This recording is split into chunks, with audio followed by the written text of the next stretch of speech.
Okay, everybody ready? Let's start.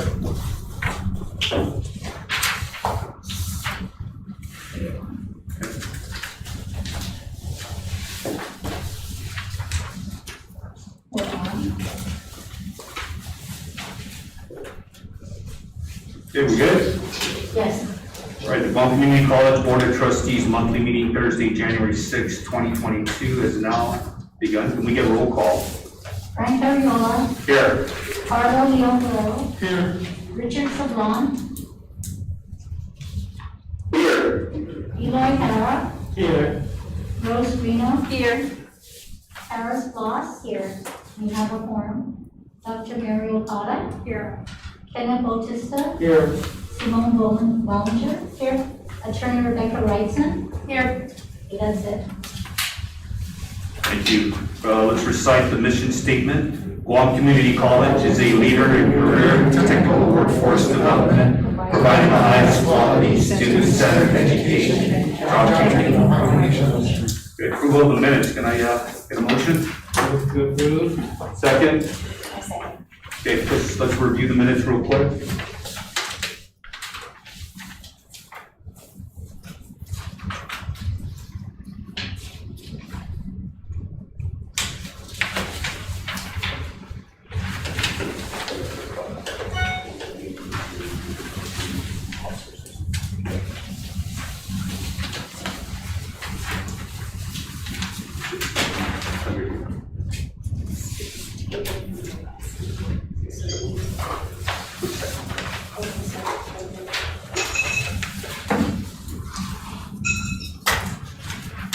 Okay, do we have any changes? Just changes page 4 of 9. First, I just want to add a Guam Regional Medical Center new board chairman. Yes, we're referring to the new.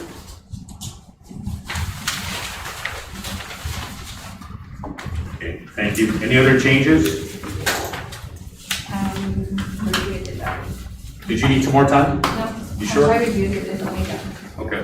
Thank you. Trustee Saban, do you have any changes? No, I don't, Okay, Mr. Chairman. thank you very much. If no objections, the minutes are approved. Can we move forward to communications? No communications to present, Any requests for public discussion? no requests for public discussion. Okay, let's move forward with the president's report. Starting off with the financial status of the college, as of today, the college has received a total of $4,471,553. And the breakdown is as follows: $3,938,376 on the general fund, $465,149 on MDF, $18,030 for the post, and first generation trust fund of $49,998. And based on the billings and the allotment schedule, this equates in total to 67% of the total of the request. And so still early in the month for us, so we anticipate continuing to receive the funding from Department of Administration on a weekly basis. So that starts off with that. In terms of capital improvement projects and other activities happening here on campus, we have started a refurbishment of the Building 400 water tank, and so they're working to prep it for sandblasting right now. And so this is going to extend the life of that By public law is required to submit its annual report by December 31st. We will make sure that each board member gets a copy of that annual report. It was transmitted to the governor and to the legislature as required.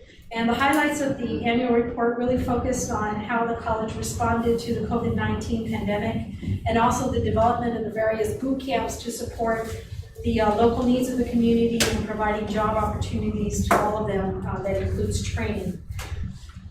In addition to that, based on the funding that we have received from the Higher Education Emergency Relief Funds, the college has made available to students an application process that allows them, if they have medical bills or need additional funding for food or childcare, that there is an application process where students can avail of that additional funding.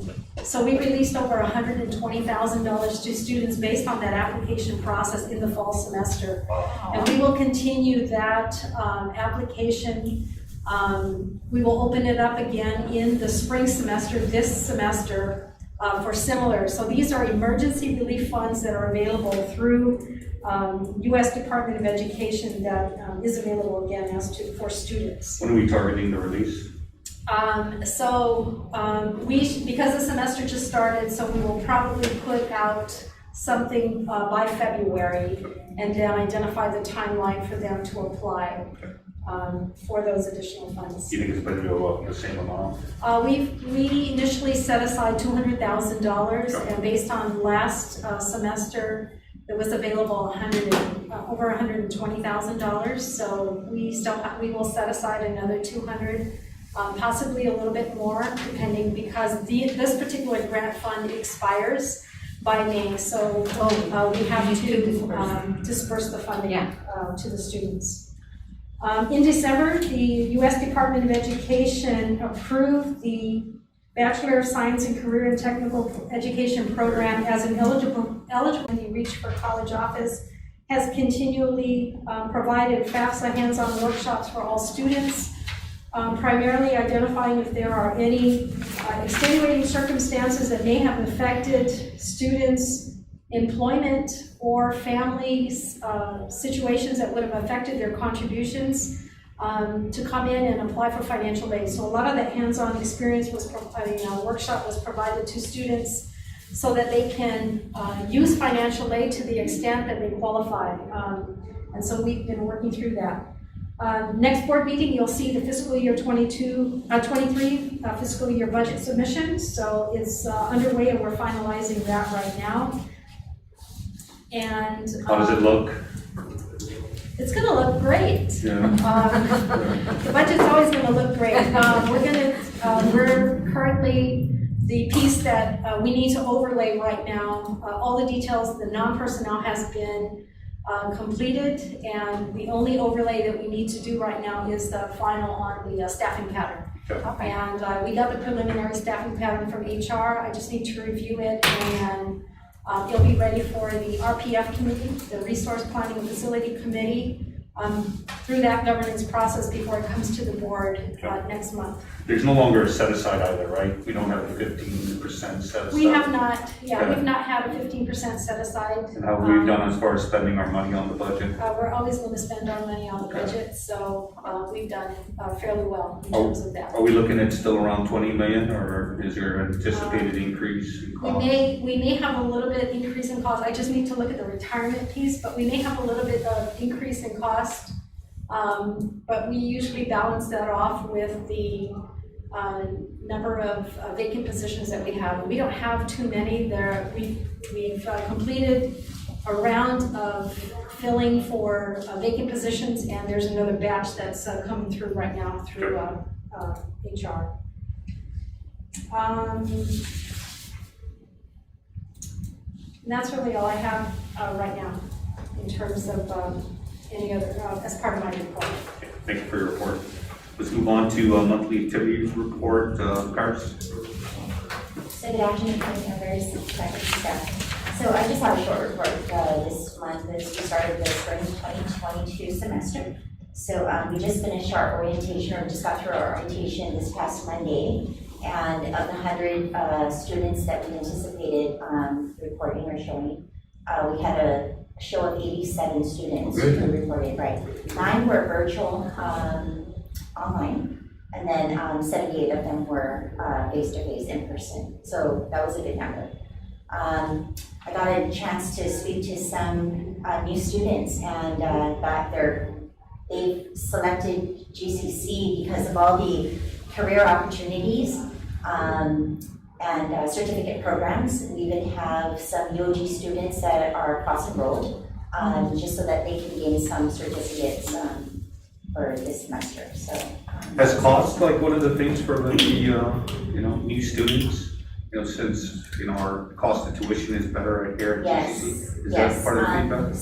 So several students did mention that for those though that have been away from schools, right, for some time, they chose GCC because of that very reason.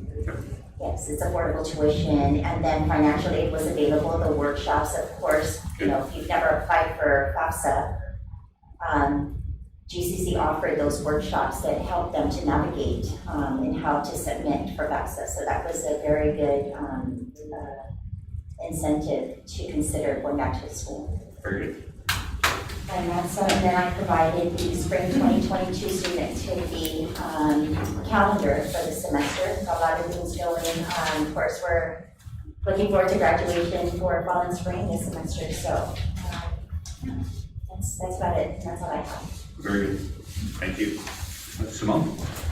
Morning. Starting. Hi, everybody. Second day. It is really nice to see the students and hear them meet up for the first time after however long. So that's always fun. We've been working, I know DCs have been working with admissions, and I'd like to thank Ave and the team. She's in a new position, but really flexible and quick to turn around things when we need. Students are still registering. I was working with a student today to register, and yeah, he was thankful to be able to get in still. And other than that, I think everything is just the normal chaos at the beginning of the semester. Okay, great. Thank you so much. Ken? So I just want to say Happy New Year to everybody. Happy New Year. Happy New Year. Stays, a really Happy New Year. Yeah, so like some was saying, pretty much it's just the start of the semester, getting to the classes. We noticed that it's a lot more students on this campus, and the parking lots are super full, which is kind of really great to see. It's been a while since we started this whole period, and so we just want to see that we're hoping that it continues this way and things get better. Okay, very good words. Let's move on. Board of Trustees Community Outreach Report. Does anybody have anything to report? No, nothing at this time. Okay. Great, let's move Nothing forward. from my side, Mr. Chairman. Thank you very much. Okay, unfinished business. Let's move forward. Election of Board of Trustee officers. I know we tabled this to have this discussion in the January 2022 meeting. Do we have any of the trustees that would like to make any nominations?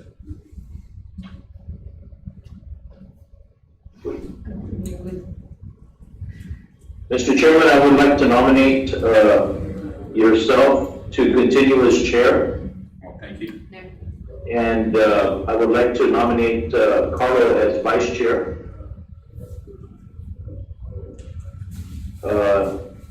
And Rose Grino as secretary.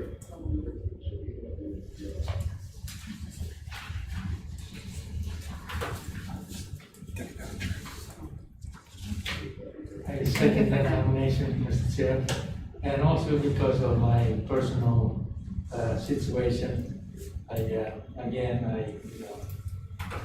really, that's why I gave up my, my position, because I'm a little bit too kind of. We appreciate your service over the years, Trustee Hara, and we know under the circumstances that we want to thank you for everything that you've done here at GCC and continue to support the existing board. Thank you. I believe we're missing one position. Treasurer, which is what I'm applying to.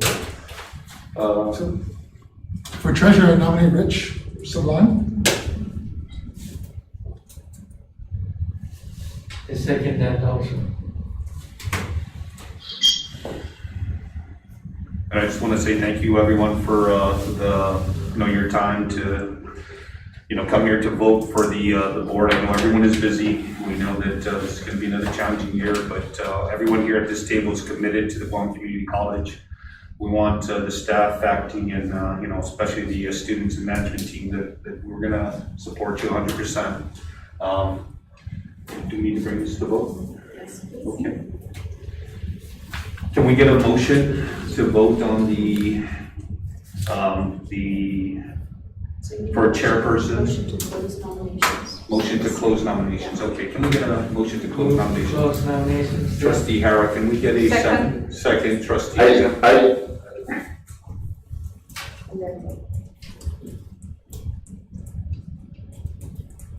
Treasurer, can I get all in favor? Say aye. Yes. Aye.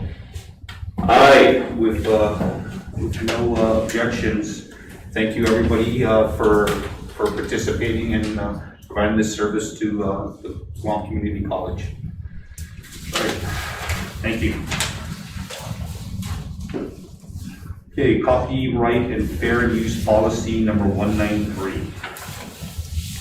So, Mr. Chairman, policy number 193 is brought to the board in second reading. Based on what was submitted to the board at the last meeting, there is one modification on the first paragraph, just to include the word copyright. So it should read Digital Millennium Copyright Act of 1998. And this policy and the procedures have been reviewed by legal counsel, and information suggested by legal counsel in terms of the guidelines and update has been updated, and that will be provided when this policy is approved by the board. So there was a few modifications that legal counsel made on the guideline component. Sure. But the board doesn't approve the guidelines, they approve the policy. And so we'll give you a copy of the final guidelines after the approval of policy 193. Do we need to do anything with this at this point? To approve the final vote. Final vote. And so it's ready? Yes. With that amendment, this is ready for the board's action to approve policy 193. Okay. So I need an amendment to approve policy 193 with the amendment, first paragraph, Digital Copyright Millennium Act of 1998. Digital Millennium Copyright. Digital Millennium Copyright Act. I got it in the wrong section, sorry about that. All right, I will. No. Trustee Reno, can I get a second? I second the motion. Well, with no objection, this policy passes. We move forward to construction project updates. Construction project update, starting with the forensic lab. Forensic lab is currently 94.28% complete. It's coming down to the wire, almost done. We still anticipate a February completion timeline. Building 300 has inched along. We are now at 92% complete. Wow. And, but it's inching along almost to the finish line. Wellness Center, I'm still working to secure the federal funds to support this project, and it's still in the queue, just waiting for a final word. The design, everything is complete. We have the stamped copies of the architectural and engineering documents, so it's ready to go out to bid. So we're working on that. Building B. Dr. Cotta, on building 300, when is the anticipated date of beneficial occupancy? So we are hoping to get to substantial completion. I am hoping substantial completion will come by the end of the month, and that the remaining items remain as punch list. Yep. We have not received anything from the contractor, but we are pushing to get substantial completion by the end of the month. Okay, so you're thinking February, or We're hopefully that February. February's gonna be busy then? But that's okay. Okay. Building B, so the bid on Building B has closed. 2 bids were received, and it is currently under evaluation. And once the evaluation is completed, then we will move forward with that process, because we still have to go through the legal review and such. Workforce Development Center, just waiting on final approval from EDA. It is under legal review right now with EDA. And the design is still with the architects. It should be done soon. How far along are they with the design? I think we should see the design by the end of January. So I know that working with the industry, that they've been able to make some recommendations in terms of the pods that are to be outfitted in the warehouse section. And so we're just waiting now for the final design. It'd be great if Trustee Leon Guerrero could take a look at the plans to see if there's anything. He's well versed in a lot of the new systems and other things before they finalize. Yeah. Yeah. And then just kind of a question on the Wellness Center. Discuss funding. Are we looking at multiple sources?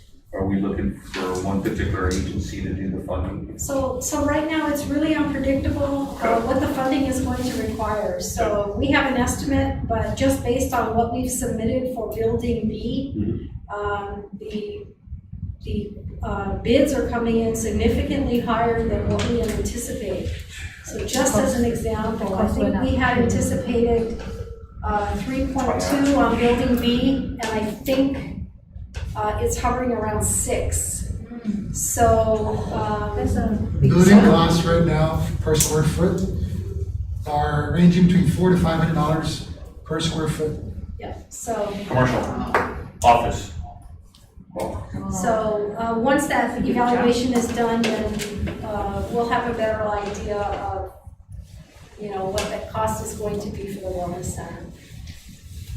And then timeline. But yes, we are looking at multiple funding sources for the Wellness Center. I'm hoping federal funds will cover all of them, but an application for federal funds is always attractive when you have some leverage of other funding sources. And so once we have an idea what that's going to look like, then we'll propose to the board something for the leverage amount. How about with the foundation? Is the foundation looking at something like this in case we have any shortfalls? We can approach the foundation for additional, but we do have the foundation right now looking towards acquiring additional property for the college. And so that's on their radar right now. Yeah, I'd just like to do a little downfield blocking and giving the foundation heads up on this particular project. Because I know at first, right, with the wellness, right, we're looking at SDA as the primary, USDA as one of the primary funding sources, right?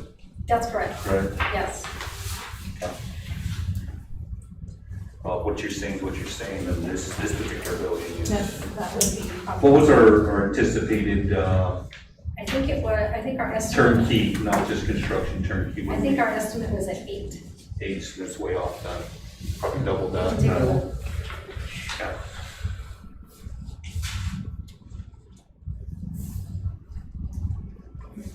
Okay. And thank you for the update. Was there any other projects that you wanted to discuss? Not at this time. We'll have additional projects coming up soon.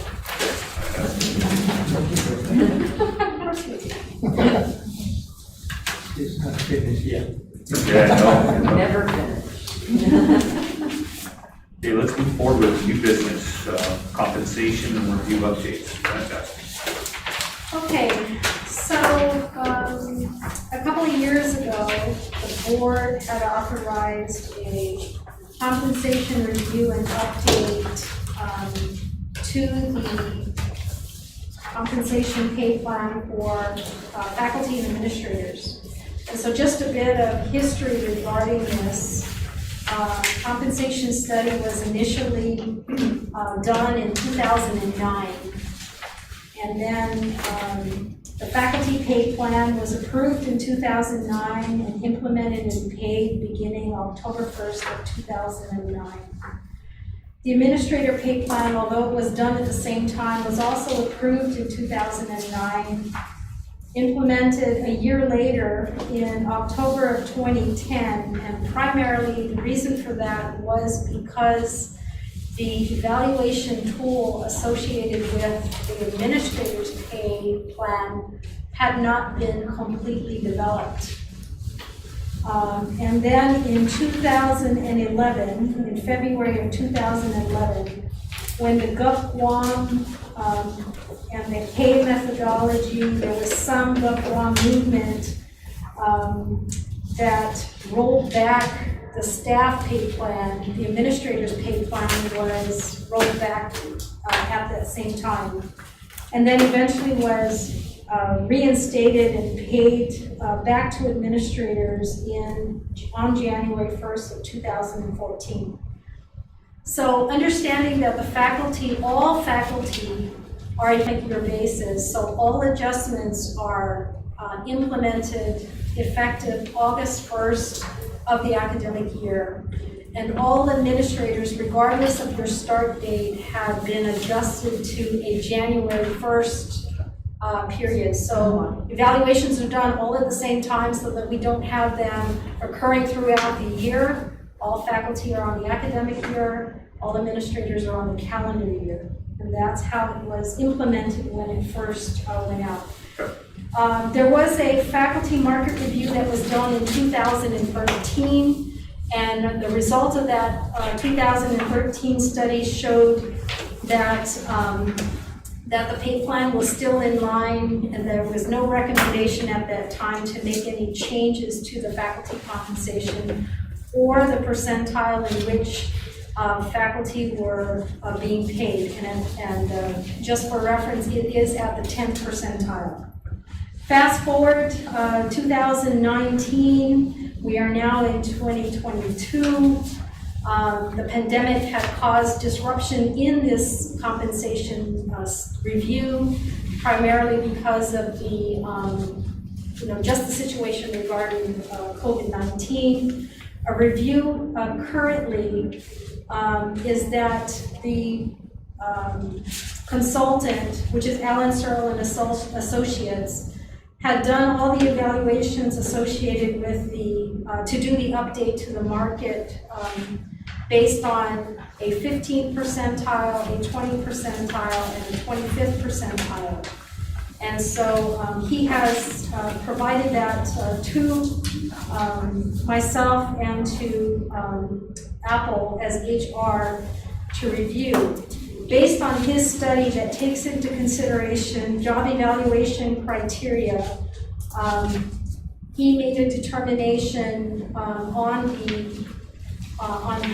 where current employees, faculty and administrators sat in terms of where they are in terms of the market.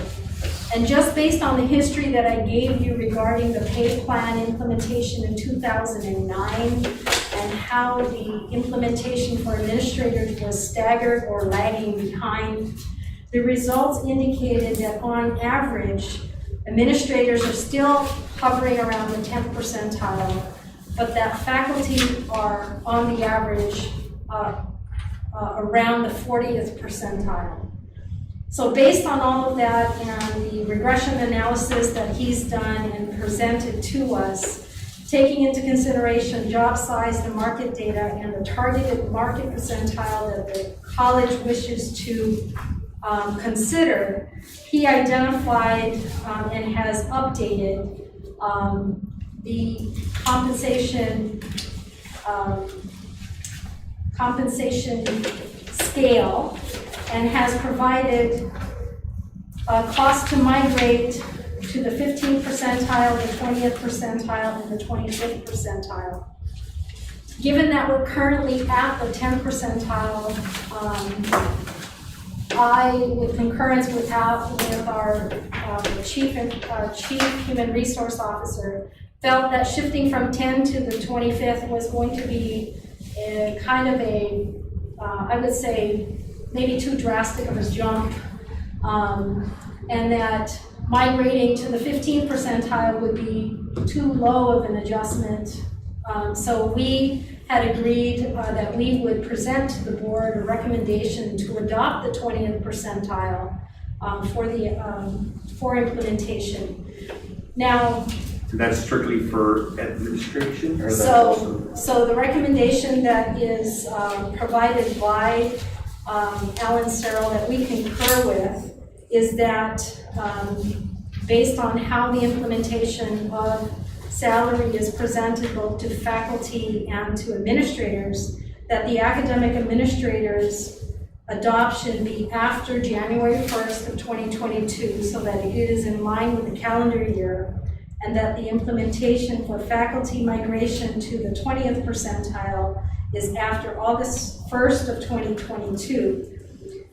He also recommended that instead of waiting, because we did it from 2009 and then amid in 2013, that we not wait 8 to 10 years to do another review, and that we do a review every 3 to 5 years, somewhere in that range, so that we're not lagging behind the compensation, so that we're adjusting appropriately.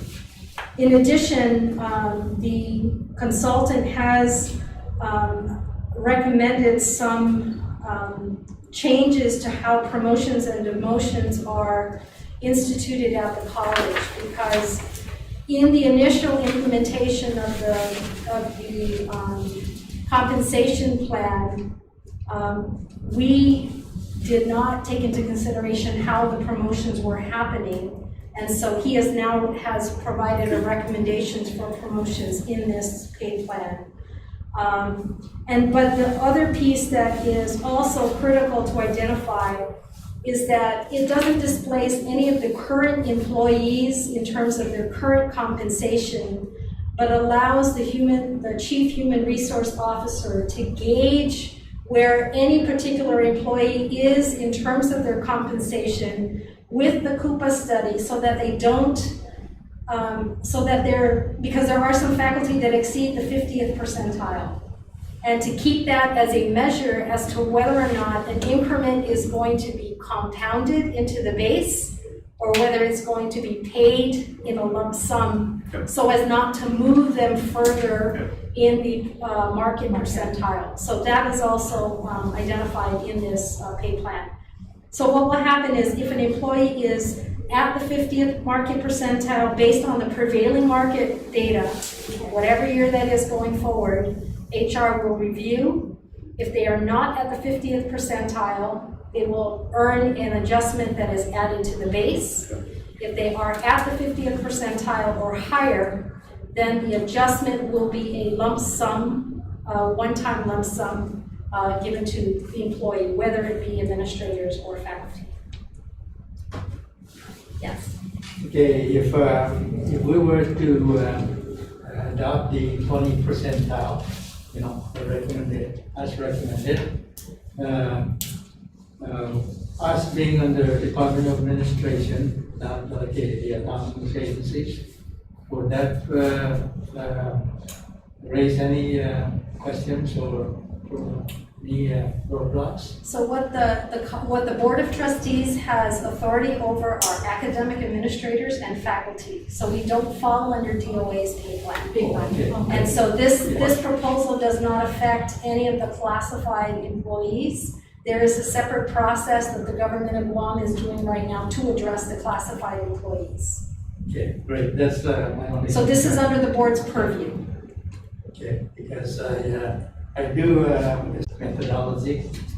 I was also the gentleman that closed down the game methodology when I was executive director of the Civil Service Commission, and unfortunately the game methodology really is not a good accurate anymore. Good. Because I like this because it's compared to the average state size rather than local. Yeah, Trustee Hara, we actually, Vice Chair Leon and I actually sat in on the presentation, and I was very impressed. The recommendations were well thought out. It's time for us to make the necessary adjustments, and it's not done on an emotion.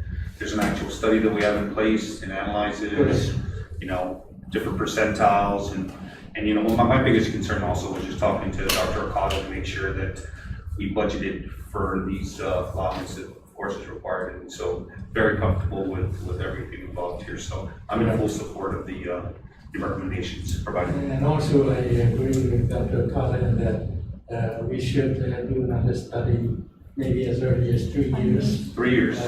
That's not a bad idea. Wait for 5. because we basically really got behind.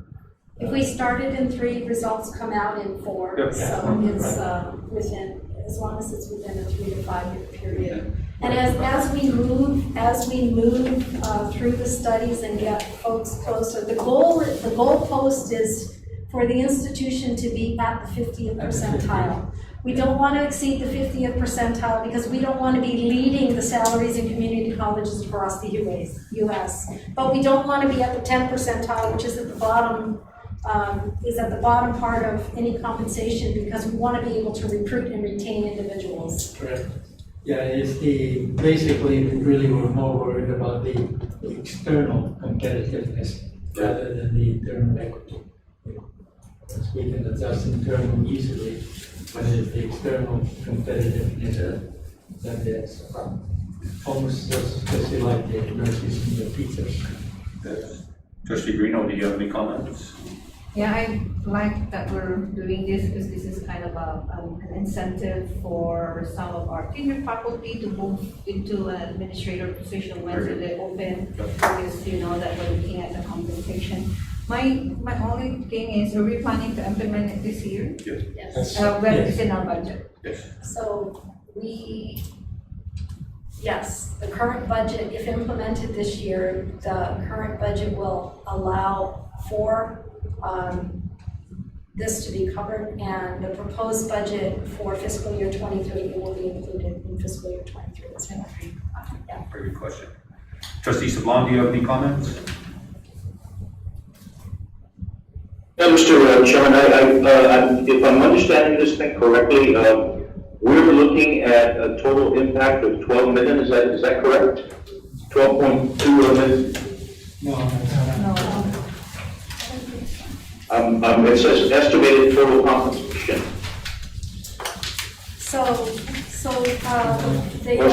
The chart above is the impact, the total cost of payroll is the bottom part. So we already, of that 12 million that you see, the impact really is 100,000 on the chart above. Okay. I'm sorry, 20 percentile, it's 199,000. If you take the 20th percentile, the 199 is the impact, the total cost of payroll to include all vacant positions. 199,000. Yes, that's correct.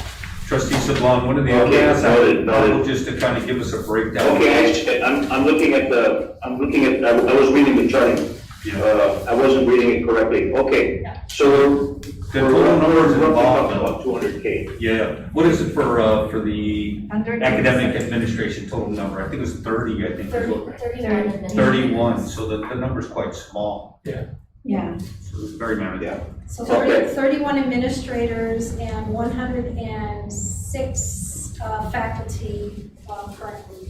So, a January start time and a August start time would be prorated. So the 199 is an estimated annual cost. Vice Chair? No comments. As you mentioned before we sat through the presentation, Alan was very, very detailed in terms of how he came to the conclusion of his recommendations. At the end of the day, it's something that's been lagging, and so we want to make sure that we are taking care of our faculty as well as our academic staff. And so I'm in line with the 20% recommendation. So it is 137 employees, the total, is this what I'm saying? That's correct. Impacted for both? Yep. Great. Like, 137 plus the 17 vacancies. Yeah. So. And hopefully that would incentivize our vacancy to get filled when we know that they're adjusting. point. Yeah. The recommendation? Okay, Trustee Harris moves to approve. Can I get a second? Second. A second. Okay, thank you. Let's vote on this. All those in favor say aye. Aye. And opposed? Aye. Thank you very much. Congratulations. Congratulations to all of you. Exciting 2022. Absolutely. President's travel request. So annually, The West Care Foundation meets in Henderson, Nevada. This is all covered for by West Care. I used to sit on the local board, and I sit now on their national board that encompasses over 15 states. So I got a promotion to their executive board and their executive committee. But really, there's a lot of work that West Care does that helps to support the social and emotional services for employees, that services veterans, that services homeless, and so homelessness and HIV testing is something that is education, drug awareness, and all of that. So there's a new project that will be done here in partnership with West Care on Especially campus during- for our students. Especially during this time. Yeah, so at one point I had asked to step away from the foundation, and they had asked me to stay on just because of the, to make sure that they're,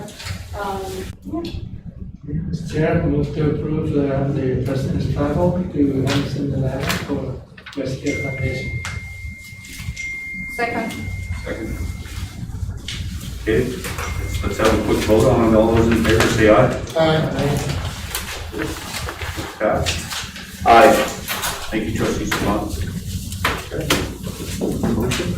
Executive session. I move to go to executive session. I second the motion. No objections? Does anybody need any breaks before we start?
We don't need the whiteboards anymore, right? No, definitely not. Take pictures of it, we can shoot out to the, Kids are so smart, eh? Ready? Motion to, get back in? I will. Okay, second? I second that. Okay. Can we also, if there are no objections? Okay, fantastic, thank you. And if can we get a motion to accept the president's report? So moved. Second, okay. Okay, if no objections, are there any other comments, guys, before we move forward with business? Just wanted to say thank you, everyone, for having confidence in myself and in our board here. Good job on updating all the policies. Good job on taking care of our faculty, staff, and our students. We have another year coming forward, and we work together, communicate well. I think we're going to have another successful year here at Guam Community College. Thank you, everyone, for attending. And with that, can I get a motion to adjourn? So moved. Second. Second. Okay. No objections. Meeting's adjourned. Thank you, everyone. thank you, everybody. Thank you, Happy New Year. Thank you. Thanks, Rich. Happy New Year to